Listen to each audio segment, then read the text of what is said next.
Comienza la entrevista aquí en Canal 5. Bienvenidos. Hoy nuestro invitado es un secretario de Estado, Pablo Mieres.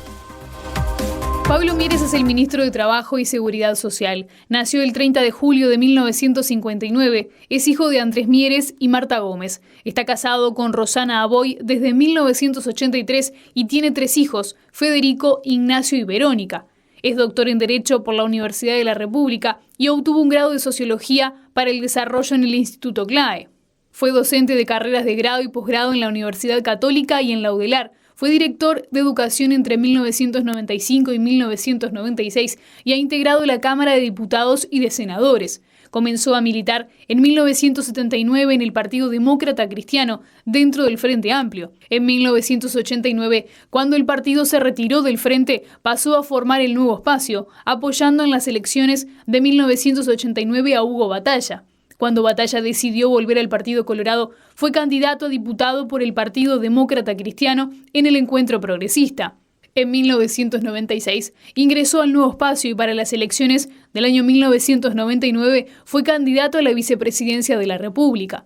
Cuando el Nuevo Espacio se unió al Frente Amplio, Mieres dejó el partido y fundó con otros dirigentes el Partido Independiente, grupo en el que fue candidato a la presidencia en 2004, 2009, 2014 y 2020. Es fanático de Nacional y asistió a la final de la Copa Intercontinental contra Panathinaikos en 1971 y de la Libertadores en 1980 y 1988. En sus años de juventud, solía comer pizza del Tacho con sus amigos en el Bar Tasende, lugar habitual de encuentro después de asistir al teatro o al cine. Termina, tricolores, Coelho lo termina, sí, lo terminó. Nacional de América.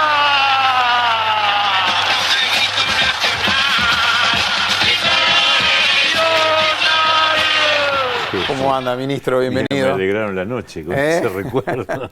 Sí. Lo dejaron un ratito la victoria. Sí, ¿Cuánto sí, hace sí. que Nacional y Peñarol no andan bien Y esa tampoco fue en la Libertadores, vez, ¿no? La última vez que salió 88. un cuadro uruguayo campeón de América. Campeón de América y del mundo Y le después tocaba del mundo, después. claro. Sí, sí. Bueno, muy bien. No, estaba viendo ahora el Bar Tasende, que le gusta ir a comer pizza. Él le queda un poco más cerca, por lo menos, de la oficina del Ministerio de Trabajo. Ahora sí. Toda una vida, como quien dice, en política. Lo veíamos en las fotos, el pasaje del tiempo también. El Partido Independiente tiene 20 años ya, ¿no? Cumple este año 20 años, sí.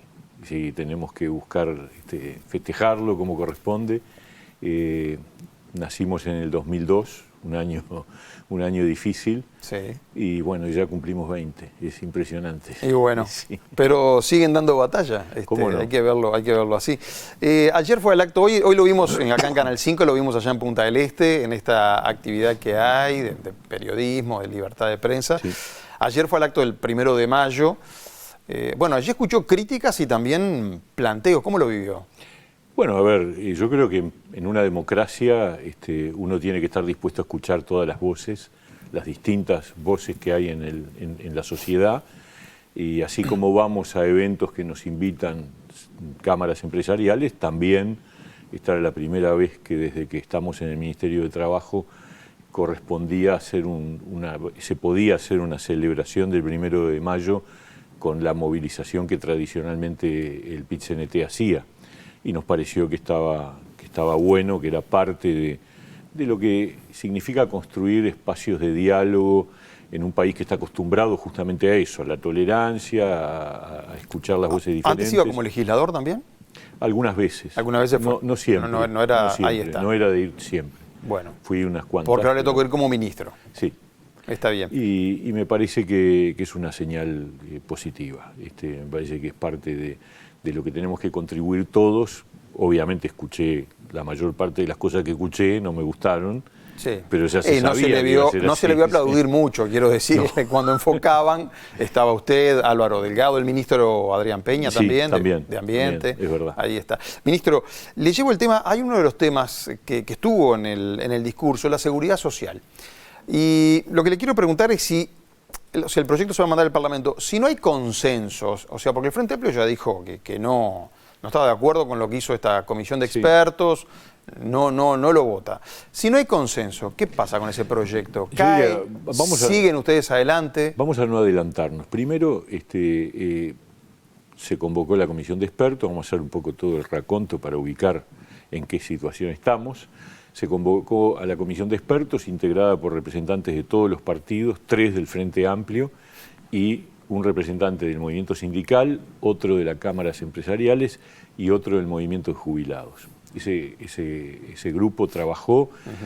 Para los que dicen que hay necesidad de un diálogo social, yo quiero decir, esa comisión de expertos que fue liderada por el doctor Saldain, convocó, recibió a 100 y pico de delegaciones. O sea, 13 meses trabajó esa comisión. Y nunca hubo tanta participación social, porque ahí estaba, por supuesto que estuvo el PIT-CNT, estuvieron las cámaras empresariales, pero también estuvo el comité de barrio de tal lado, todos los que quisieron ser escuchados por la comisión fueron escuchados. O sea que ahí se dio un diálogo, hubo un diagnóstico, ese diagnóstico ya no contó con el apoyo de los delegados del Frente Amplio, y luego hubo un una serie de recomendaciones que tampoco fue apoyado por el Frente Amplio, ni por el PIT-CNT, ni por el movimiento de jubilados. Lo que a mí más me preocupa es que ese documento es un documento muy sustancioso, muy de fondo, que tiene unas 100 páginas aproximadamente, se presentó allí, pero quienes no acompañaron ese documento no presentaron un documento alternativo. O sea, no tiraron ninguna otra propuesta. Y eso me preocupa, porque el Frente Amplio es un partido que estuvo en el gobierno 15 años, que en los últimos años de gobierno, allá por el año 17, su ministro de Economía, Danilo Astori, dijo públicamente: el tema de la reforma de la Seguridad Social es un tema absolutamente imprescindible, es necesario, y va a ser uno de los principales asuntos de la agenda del próximo gobierno. Lo que pasa es que hay acá un costo político a pagar, porque las decisiones que tienen que tomar no son del todo agradables, quiero decirle. Nunca si, por una ejemplo, reforma... Exactamente, si tiene que aumentar la edad de trabajo, ese tipo de los aportes. Bueno, lo que uno espera es que, como la reforma de la Seguridad Social es una reforma para 20, 30 años para adelante, y por lo tanto trasciende un periodo de gobierno, alcanza a varios periodos de gobierno, lo deseable es que se construya en base a un acuerdo de todos. Pero que usted, ¿qué entiende? ¿Que el Frente Amplio no quiere pagar ningún costo político apoyando una reforma? Yo lo que digo es, por lo menos presenten una alternativa, presenten cuál es la propuesta de reforma que el Frente Amplio haría si fuera hoy gobierno. Y de todas maneras, a ver, vamos paso a paso. Las recomendaciones se están transformando en un anteproyecto de ley, que es el siguiente paso. Es decir, el gobierno va a tener un anteproyecto de ley que va a discutir con sus partidos de la coalición. Pero yo creo, también con el Frente Amplio, porque yo aspiro todavía, no tiro la chancleta, me parece que es importante... Se va a insistir hasta último minuto para que el Frente Amplio pueda dar su apoyo. Porque me parece que es vital que esta reforma cuente con el mayor consenso posible. Pero la pregunta que yo le hacía es, si no hay consenso... Bueno, tendremos que ver. ¿Ustedes tienen la mayoría para aprobar igual esto? Si efectivamente dentro de la coalición se logra un entendimiento en torno a un anteproyecto de ley concreto, tenemos los votos, obviamente, pero eso paso a paso. Paso a paso. Primero el anteproyecto, después el diálogo dentro de la coalición, y después yo creo un diálogo con el Frente Amplio, y después veremos qué es lo que ocurre como resultado de todo ese proceso, ¿no? Mire lo que decía, y nuestra producción le pido, lo que decía ayer Marcelo Abdala, presidente del PIT-CNT, precisamente sobre el tema de la seguridad social, desde el estrado del 1 de mayo. No llevamos un planteo de seguridad social que aumenta la edad de jubilarse al barrer cuando habría que acortarla. Un planteo de seguridad social que no estudia la financiación. Un planteo de seguridad social que no toca otras cajas, como por ejemplo la caja militar. Y un planteo de seguridad social que generaliza la acumulación privada metida en la seguridad social con la SAFAP.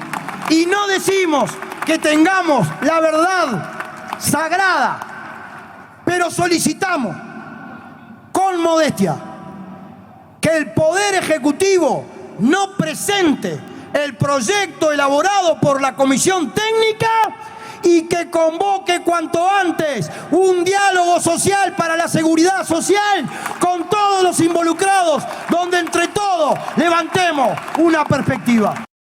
El Poder Ejecutivo va a presentar ese proyecto.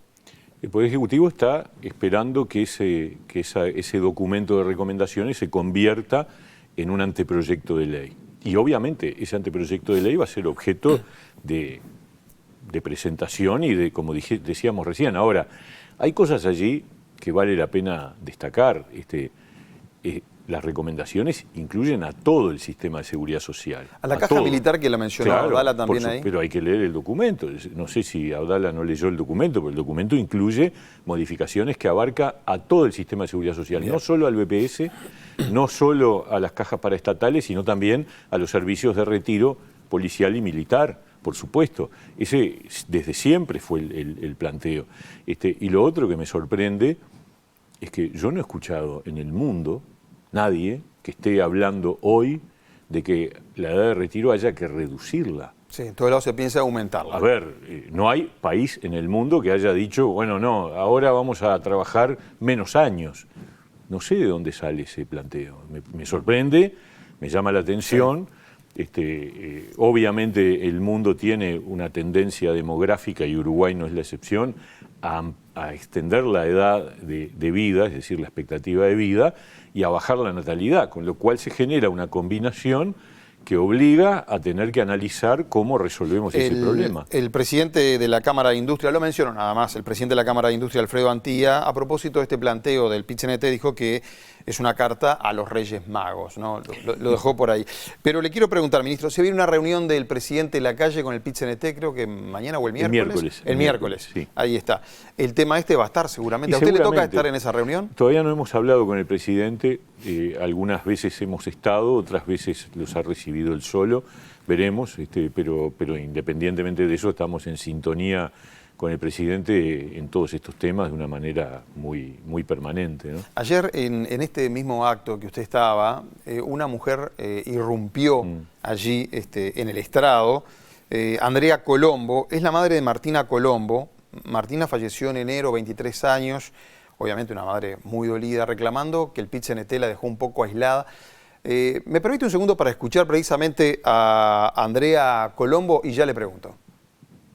Yo me llamo Andrea Colombo, soy la madre de Martina Colombo, que murió este año, el 7 de enero, en una empresa multinacional porque no la cuidaron. Una empresa multinacional que la mató en un campo eólico. El PIT-CNT no me atendió como tenía que haberme atendido y mi hija murió el 7 de enero. Fue la primer muerta trabajadora de este año. El dolor de una madre transmitiendo allí en ese lugar lo que le había pasado a su hija. Hoy dábamos en informativo, el Ministerio de Trabajo va a investigar esto en particular.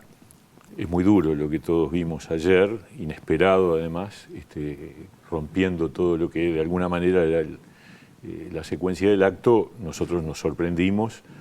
La inspección no recibió ninguna denuncia referida a este evento. La inspección de trabajo. La inspección de trabajo. Y obviamente desde ayer mismo ya definimos con el inspector de trabajo tomar iniciativa, conectarnos con la empresa en donde esta muchacha trabajaba para conocer exactamente, tener un informe de cuáles fueron los pasos que se dieron en relación a esa situación. Fue un accidente de tránsito lo que ocurrió allí, hay que ver si se enmarca dentro de lo que es un accidente de trabajo. Lo que pasa es que ese accidente de tránsito ocurrió estando ella en horario de trabajo, entonces el accidente pasa a ser un accidente laboral, lo cual no quiere decir que haya habido responsabilidad, eso es otro tema, y de hecho la policía intervino, es lo que por ahora sabemos.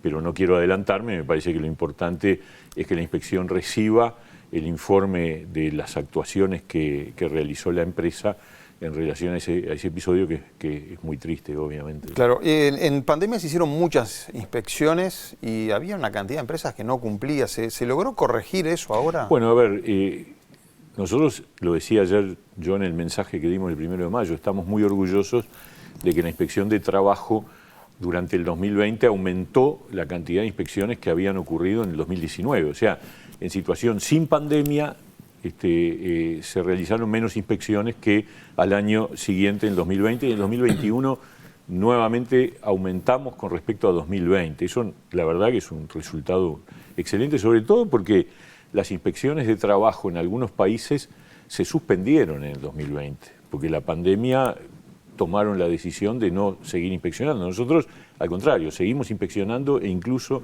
desarrollamos un operativo trabajo responsable que empezó a operar en noviembre del 2020 con el objetivo de, digamos, de intensificar el control sobre los protocolos sanitarios. Y ahí encontramos niveles de cumplimiento variados. La verdad que en líneas generales, 1 de cada 2 empresas que se visitaban tenían algún tipo de déficit. La mitad de las empresas no cumplían.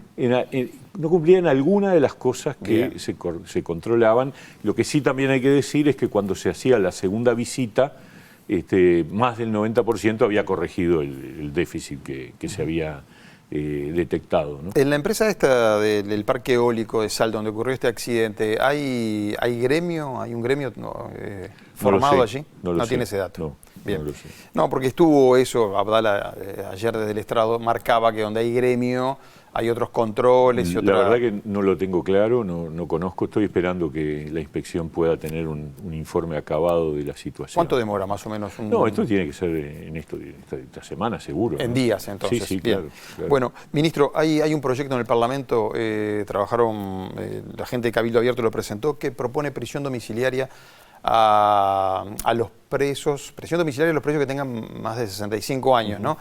Que todos lo vemos como que es con nombre y apellidos para los presos de Domingo Arena. Sí. ¿Usted y el Partido Independiente ya tienen allí opinión? El Partido Independiente tiene opinión y es una opinión contraria. Nosotros no vamos a acompañar ese proyecto. Nos parece que, como tú bien decís, tiene nombre y apellido. Es una señal que no creo que sea bueno darla de parte del Estado, del gobierno. Nos parece que acá hay situaciones que están en deuda, que tienen que ver con la verdad, que tienen que ver con el conocimiento de lo ocurrido durante la dictadura y que lamentablemente no se ha saldado. Esta es una posición histórica del Así que el voto del Partido Independiente no está para este proyecto en el Parlamento. No va a estar. Bien. Le voy cambiando de tema, le vuelvo al 1 de mayo, ayer, porque se dejó en el mensaje de usted estaba ahí, o sea, estaba en la primera fila. Se dejó la idea de que el gobierno no prioriza a los más vulnerables, digamos. Después usted habló en conferencia de prensa, marcando su punto de vista, pero en la rendición de cuentas, ¿puede haber, por ejemplo, pueden salir recursos para reforzar las tarjetas del MIDES, asignaciones familiares? Se está trabajando. A ver, cuando se hizo el anuncio de las medidas que tomábamos con respecto a salarios y jubilaciones, el presidente dijo que por otro lado, el Ministerio de Economía estaba trabajando con el Ministerio de Desarrollo Social para otras medidas, porque las medidas que nosotros anunciamos el 18 de abril son referidas a los trabajadores formales, públicos, que ahí el gobierno toma la decisión de adelantar el aumento de ese 2% a julio de este año, los jubilados y pensionistas 3% a julio de este año, y la sugerencia activa de parte del gobierno de que en aquellos acuerdos privados que se hayan tomado en virtud de la 9ª ronda de Consejo de Salarios, que recién prevén un ajuste por inflación para junio del año que viene, se adelanten a este año. Ahora, existe todo un conjunto de personas que no son trabajadores formales, que son trabajadores informales o que viven de subsidios del Estado vinculados al Ministerio de Desarrollo Social, que no están abarcados por esta situación y que sin embargo también están viviendo este incremento de los precios, es decir, la situación inflacionaria. Por lo tanto, también se está trabajando en iniciativas al respecto y algunas incluso ya se tomaron a partir del 1 de enero, como las que tienen que ver con el apoyo especial a primera infancia, ¿no es verdad? O sea que obviamente el gobierno se hace cargo de los más vulnerables. La verdad que duele escuchar esas cosas. La sensación que uno tenía ayer cuando escuchaba el diagnóstico que se hacía desde el PIT-CNT, particularmente desde el presidente del PIT-CNT, era que el Uruguay vivía en una burbuja, porque en ningún momento se reconoció que todas las cosas que nos pasaron le pasó al planeta entero. Dice, cuando dicen, porque aumentó la pobreza. Porque hubo pandemia, dice usted, o porque ahora se está en una guerra. Pero en el 2020 hubo 110 millones de personas más pobres de las que había en 2019 en el mundo. ¿Y cómo el Uruguay no va a sufrir esa situación? Claro, no, acá lo que se reclama es si el gobierno no pudo haber hecho más. Pero vamos en el a escuchar... 2020 se perdieron cientos de millones de puestos de trabajo. Sí. ¿Cómo el Uruguay no iba a tener una afectación del empleo? Entre el 2020 y 2021, los salarios se redujeron en un 6,5%. Entonces, a ver, yo le debo exigir al PIT-CNT que todos los datos de una realidad que el Uruguay ha superado mucho más rápidamente que otros países, porque el empleo se recuperó más rápido que buena parte de los países de América Latina y que algunos países de Europa y que Estados Unidos y Canadá. Yo tengo el análisis hecho de cuánto era la tasa de desempleo. Claro, lo que pasa es que a los uruguayos siempre nos duele la realidad nuestra. Y bueno, por supuesto, más allá del comparativo. Pero vivimos en un mundo que nos ha afectado. Primero una pandemia que hacía 100 años que no existía y después una guerra en Europa que termina impactando en los precios de la energía y de los alimentos. Entonces la inflación es nuestra. La inflación en Estados Unidos tiene la tasa de inflación más alta de los últimos 40 años. Ministro, y ahora con los privados, porque ustedes aumentan el salario de los públicos, aumentaron las jubilaciones 3%, 2%, eso ya lo explicó. Sí. Se viene esta negociación de los privados. Allí los privados están diciendo, bueno, es una sugerencia, pero le están diciendo que den aumento. ¿Cómo es la resolución? Ustedes, si no hay acuerdo, el ministerio dice hay que dar tanto de aumento. No vamos a hacer eso, pues no corresponde, jurídicamente no corresponde. Lo que hacemos es convocar a esas mesas. Convocamos el Consejo Superior Tripartito el otro viernes y allí planteamos la propuesta. El Consejo Superior Tripartito dio vía libre a que se hicieran las convocatorias y por lo tanto esta semana ya se empiezan a reunir las mesas. Está bien, pero en las tripartitas, ministro, cuando no se ponen de acuerdo trabajadores y empresarios, ahí el gobierno dice tanto por ciento. Es el que lauda. Nosotros no ¿Esta vez no va a ser así? Lo que pasa es que, ojo, no es que se establece un aumento, es la cláusula que establece cuándo se ajusta por diferencia de inflación, cuándo se aplica. Adelantar el ajuste. Adelantar el ajuste. Y eso, el monto que significa eso, va a depender de cuánto esté la inflación en el momento que se establezca, que se fija el ajuste por inflación. Entonces, si no hay acuerdo entre nosotros no vamos entre trabajadores y empresarios, el gobierno no se mete. No. Si no hay acuerdo, no hay acuerdo. Porque nosotros tenemos respeto por los acuerdos que se firmaron. Se firmaron el año pasado. Entonces lo que hacemos es decir, miren muchachos, acá hay una situación superviniente que no estaba el año pasado, que es este incremento de la inflación que lleva a que se considere esta cláusula. Bueno, esperemos a ver qué dicen las partes. Me quedan una cantidad de preguntas políticas, pero quiero escuchar nuevamente, usted lo escuchó como le decía en primera fila, a Marcelo Abdala, hablando precisamente de economía. El resumen, ¿qué dice el presidente del PIT-CNT? Bueno, ahora que está mejorando la economía, ¿por qué no mejoran un poco más los salarios que vienen con retraso?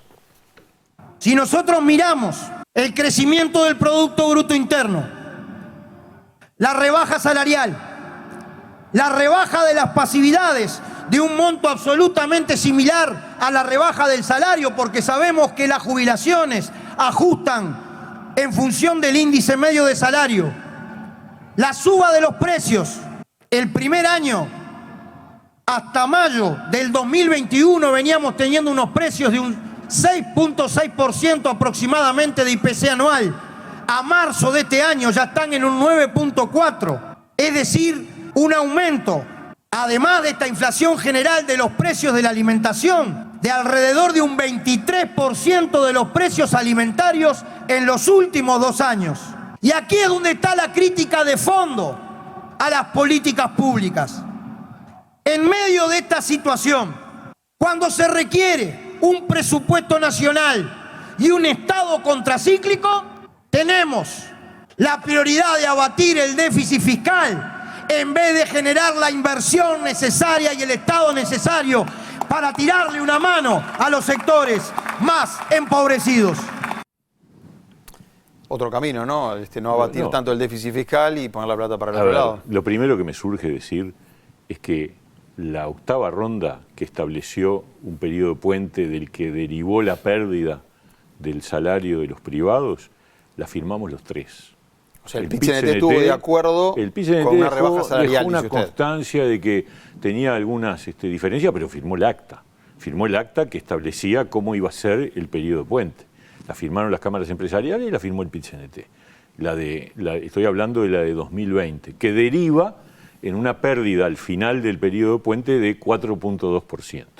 Nosotros dijimos, esta pérdida la vamos a ir recuperando en la medida que la economía vaya creciendo. En los 5 años de gobierno. La economía gobierno empezó a crecer en la segunda mitad de 2021, es decir, anteayer. Y obviamente la pauta de la novena ronda incorporó un componente de recuperación que al finalizar la novena ronda va a significar alrededor de un 40% de la recuperación. Pero hay sectores que pactaron la recuperación completa ya en esta ronda. O sea, no es todo lo mismo. Hay trabajadores que no han perdido poder adquisitivo y eso no se dice, pero es la realidad.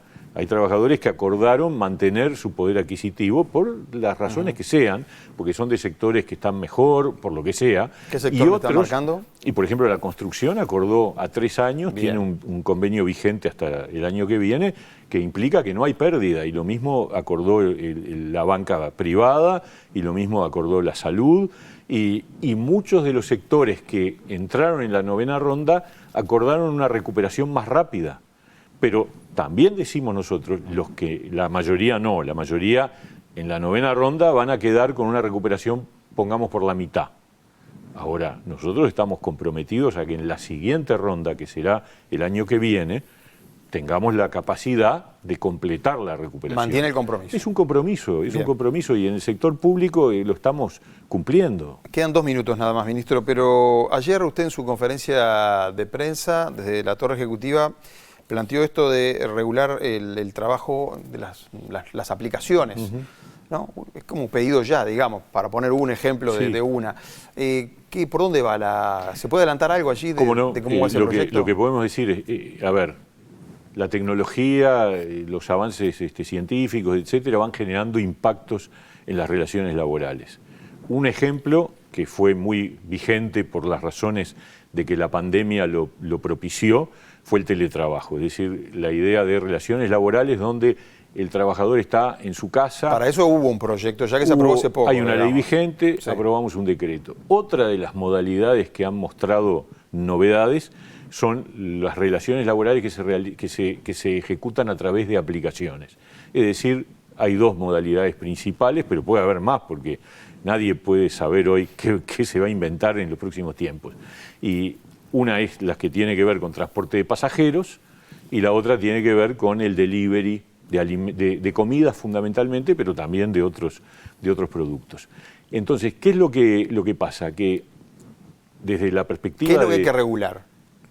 Exactamente ahí. ¿Qué es lo que hay que regular? Hay que regular los derechos básicos de que todos esos trabajadores, independientemente de la forma jurídica que tengan, sean dependientes o sean aquellos que contratan a través de una unipersonal, sea cual sea la forma, y eso es lo que está ocurriendo en buena parte del mundo, tengan garantías de que ciertos derechos laborales se cumplan. Cantidad de horas de trabajo, derecho al de trabajo, descanso, lugares donde puedan hacer su descanso, en fin, todo lo que de alguna forma, en eso estamos trabajando, no está pronto, lo vamos a trasladar a los actores sociales.